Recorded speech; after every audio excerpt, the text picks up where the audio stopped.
अपराधियों को किस तरह से बढ़ावा दिया जा रहा है कि अब लोग अपराध को ख़त्म करने के लिए अपराधियों का सहारा ले रहे हैं। और इससे स्पष्ट रूप से समझ में आता है कि बिहार के आम आवाम का सरकार पर से विश्वास समाप्त हो गया है।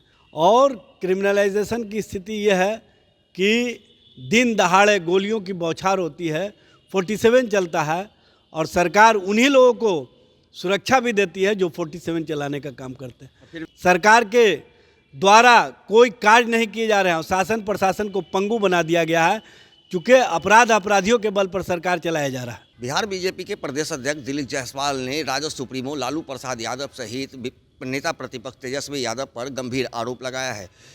दिलीप जायसवाल ने कहा है कि लालू प्रसाद यादव एवं राबड़ी देवी के कार्यकाल में बिहार में अपराध चरम पर था, लेकिन अब एनडीए की सरकार जब से आई है तब से अपराध पर पूरी तरह से नकेल कसा जा रहा है। इन तमाम मुद्दों पर बात करने के लिए अभी हमारे साथ आरजेडी के प्रदेश प्रवक्ता एजाज अहमद साहब हैं, इनसे हम बात करते हैं। सर, किस तरह से देखते हैं दिलीप जायसवाल ने बड़ा आरोप लगाया है लालू प्रसाद यादव? दिलीप जायसवाल जी अगर बेतिया के मामले को देख लिए होते और अपने पूर्व डिप्टी सीएम रेणु जी के भाई के संबंध में देख लिए होते तो ऐसी भाषा कभी नहीं बोले होते। ये स्पष्ट रूप से दिख रहा है कि बिहार में सुशासन के नाम पर किस तरह से शासन चल रहा है, किस तरह से क्राइम के ग्राफ को सत्ता में बैठे हुए नेता पदाधिकारी के परिवार के लोग कहीं ना कहीं आतंक का माहौल कायम किए हुए हैं, लोगों को आतंकित कर रहे हैं। सबसे बड़ी विडंबना ये है कि जो बेतिया में आम आवाम है वो त्राही त्राही कर रहा है और लोग कह रहे हैं कि इस तरह से मंत्री के भाई जब हमारे घरों में घुस करके हमारे ज़मीन को, हमारे घरों को जब क्राइम के माध्यम से अपने हिसाब से परिभाषित करने का काम करेंगे तो कैसे काम चलेगा। सरकार के स्तर से कोई कार्रवाई नहीं होती है, सिर्फ आई वाश किया जाता है, उसके अलावा कुछ नहीं। और जो एनडीए के लोग कहते हैं कि हम न किसी को फंसाते हैं न किसी को बचाते हैं, ये तो स्पष्ट रूप से दिखता है कि इनको जहाँ पर फ़ायदा नज़र आता है वहाँ पर फंसाते भी हैं और अपने फ़ायदे के लिए बचाते भी हैं। ये भी दिख रहा है, बताने की आवश्यकता नहीं है। AK-47 दिन दहाड़े चलता है और बिहार में सरकार के द्वारा ये दावा किया जाता है कि क्राइम पर हम और अपराध पर हम काबू पा लिए हैं। अपराधियों को किस तरह से बढ़ावा दिया जा रहा है कि अब लोग अपराध को ख़त्म करने के लिए अपराधियों का सहारा ले रहे हैं।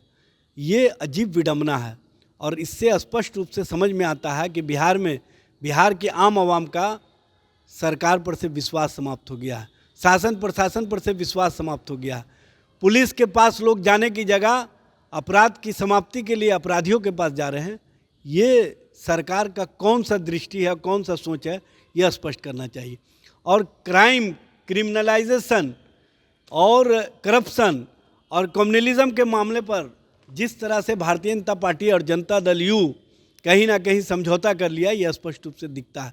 आज नौजवान नफरत के माहौल में जी रहे हैं, नौकरी और रोज़गार के लिए भटक रहे हैं, उनको लाठियां मिलती हैं, लेकिन नफरत फैलाने वाले लोगों को फूलों का माला दिया जा रहा है। यह है बिहार। और करप्शन की स्थिति यह है कि डीओ के घर में जब छापे पड़ते हैं तो नोट गिनने का मशीन मंगाया जाता है और 3 दिन लगता है उस नोट को गिनने में। किलो के भाव से सोने तोले जा रहे हैं, चांदी तोले जा रहे हैं। ये कौन सा करप्शन का पैमाना है? करप्शन रोकने का कौन सा पैमाना है? और क्रिमिनलाइजेशन की स्थिति यह है कि दिन दहाड़े गोलियों की बौछार होती है, 47 चलता है और सरकार उन्हीं लोगों को सुरक्षा भी देती है जो 47 चलाने का काम करते हैं। फिर भी कहती है जीरो टॉलरेंस पे काम कर रहे हैं। दिलीप जायसवाल जी, आप अपने आप में झांक लिए होते तो ऐसी भाषा और ऐसी बातें नहीं कहे होते। क्रिमिनलाइजेशन का स्थिति यह है, अपराधियों की स्थिति यह है कि सरकार का इकबाल समाप्त हो गया। सरकार के द्वारा कोई कार्य नहीं किए जा रहे हैं और शासन प्रशासन को पंगु बना दिया गया है, चूँकि अपराधियों के बल पर सरकार चलाया जा रहा है। तेजस्वी यादव के द्वारा जो ट्वीट किया जाता है अपराध को लेकर के, उस पर कहा जाता है, बार बार लोग कहते हैं कि उन्हें अपने माता पिता के कार्यकाल को भी देखना चाहिए। देखिए, तेजस्वी जी सच और सच्चाई सामने लाने का काम करते हैं और सच्चाई जब सामने आता है तो इनको तिलमिलाहट हो जाती है, इनको बेचैनी हो जाती है। भाई, आप 20 साल पहले क्यों जा रहे हैं? इन 20 सालों में आपने क्या किया है ये बताइए ना।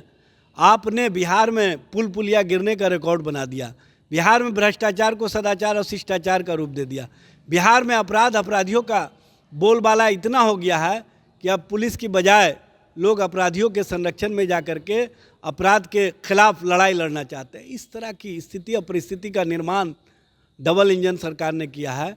और डबल इंजन सरकार में जो दोनों भारतीय जनता पार्टी या जनता दल यू के नेता हैं, जो शीर्षस्थ पर बैठे हुए हैं, वो अपराधियों को संरक्षित कर रहे हैं, यह स्पष्ट रूप से दिखता है।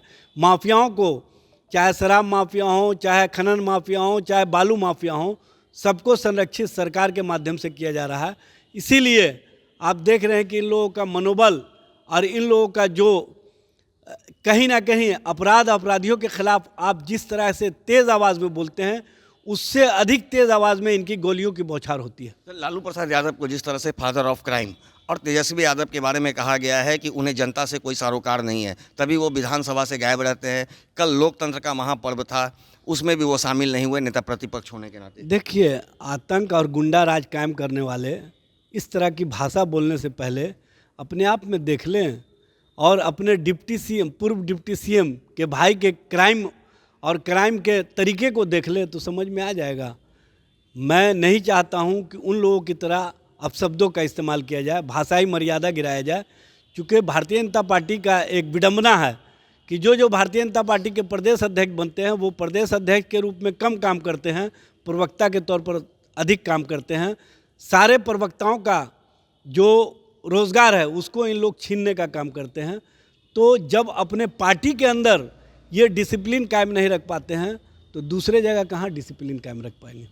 तो जैसा कि आपने सुना, आरजेडी प्रवक्ता एजाज अहमद साहब ने सीधे तौर पर एनडीए पर प्रहार किया है और कहा है कि पहले एनडीए के नेताओं को अपने गिरेबान में झांकना चाहिए, क्योंकि जिस तरह से लालू प्रसाद यादव व तेजस्वी यादव अगर सत्ता सरकार पर हमला करते हैं तो उन्हें इसकी काफ़ी नागवार गुजरती है और जिसके बाद वो तिलमिलाहट में किसी भी तरह का उलूल जुलूल बयान दिया कर रहे हैं। उन्होंने सीधे तौर पर कहा, आज बिहार में जिस तरह से अपराध से लेकर के भ्रष्टाचार बढ़ा हुआ है, पहले तो उस पर लगाम लगाएं, फिर वो आरजेडी व विपक्ष पर हमला करे।